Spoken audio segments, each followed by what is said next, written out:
സുധിയുടെ പേരില്ലേ അതിനകത്ത് ഇനി സുധിച്ചേട്ടന്റെ പേരെന്തിനാ കാറിലിടുന്നത്? സ്വന്തമായ ഒരു കാർ സ്വന്തമാക്കിയിരിക്കുകയാണ് രേണു സുധി. നീലനിറത്തിലുള്ള സ്വിഫ്റ്റ് ആണ് രേണു വാങ്ങിയത്. മക്കളായ കിച്ചുവിനും മൃദുലിനും മാതാപിതാക്കൾക്കും സഹോദരിക്കും കുടുംബത്തിനുമൊപ്പമാണ് രേണു കാർ വാങ്ങാനായി ഷോറൂമിലെത്തിയത്.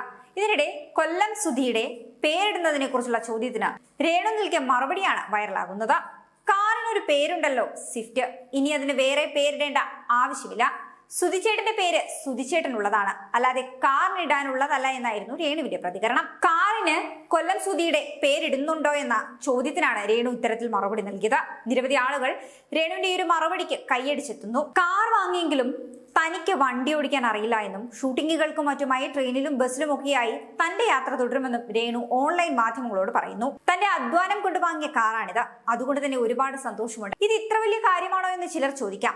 അവർക്കത് വലിയ കാര്യമായിരിക്കില്ല, പക്ഷേ തങ്ങളെ സംബന്ധിച്ചിടത്തോളം ഇത് വലിയ കാര്യം തന്നെയാണെന്നാണ് രേണു പറയുന്നത്.